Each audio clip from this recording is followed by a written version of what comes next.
आज हम महत्वपूर्ण आर्टिकल की श्रृंखला में पार्ट नंबर 4 का अध्ययन करेंगे।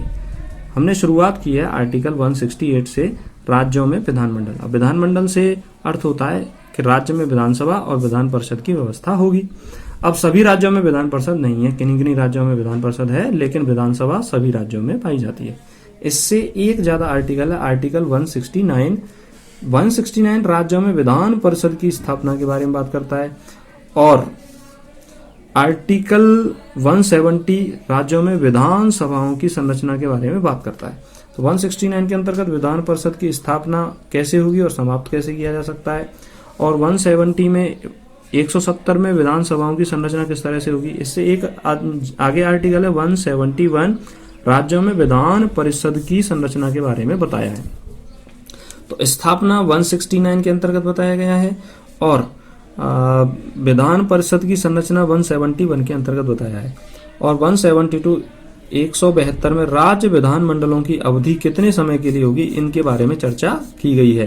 तो 172 में राज्य विधानमंडलों की अवधि के बारे में बताया है। अगला जो महत्वपूर्ण आर्टिकल है 178। 178 विधानसभा के स्पीकर और डिप्टी स्पीकर के बारे में बताया है। विधानसभा अध्यक्ष और उपाध्यक्ष के बारे में बताता है आर्टिकल 178। ये महत्वपूर्ण है, परीक्षा में पूछा जाता है। आर्टिकल 200 राज्यपाल द्वारा बिल स्वीकृत करने की शक्ति, और राष्ट्रपति के बिल स्वीकृत करने की शक्ति को किस आर्टिकल में बताया है? आर्टिकल 111 में राष्ट्रपति के बिल स्वीकृत करने की शक्ति को बताया है। ये राष्ट्रपति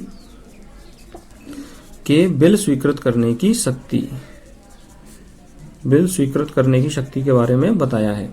आर्टिकल 202 राज्य बजट प्रस्तुतिकरण के बारे में बताता है, जबकि राष्ट्रीय स्तर पर केंद्रीय बजट प्रस्तुतिकरण आर्टिकल 112 के अंतर्गत बताया गया है। आर्टिकल 212 न्यायालयों को राज्य विधानमंडलों की कार्यवाही के बारे में पूछताछ का अधिकार नहीं है, यानी कि विधानमंडल में किस तरह की कार्यवाही है उसमें हस्तक्षेप नहीं कर सकता न्यायालय, और ये किसमें बताया है? आर्टिकल 212 212 में। आर्टिकल 210 में राज्य विधानमंडल में इस्तेमाल की जाने वाली भाषा, यानी किस भाषा का प्रयोग उस राज्य विधानमंडल में किया जा रहा है, इस बारे में बताया गया है। और अलग अलग राज्यों में अपनी अपनी भाषाओं में, जो भाषाई आधार पर गठित राज्य हैं वहां पर अपनी अपनी भाषाओं में ये विधानमंडल की व्यवस्था की गई है। तो ये सारी बातें किसमें बताई गई हैं? आर्टिकल 210 में। तो इस तरह से आप इन 10 आर्टिकल की सहायता से अपने आर्टिकल वाले पार्ट्स को बहुत अच्छे से मजबूत कर सकते हैं, और आने वाले पेपर में अच्छे से उन क्वेश्चनों को सॉल्व कर सकते हैं। और अधिक जानकारी के लिए आप गूगल पर जाकर successbook.in के द्वारा हमारे ऐप को डाउनलोड करें और चैनल को सब्सक्राइब करें। धन्यवाद।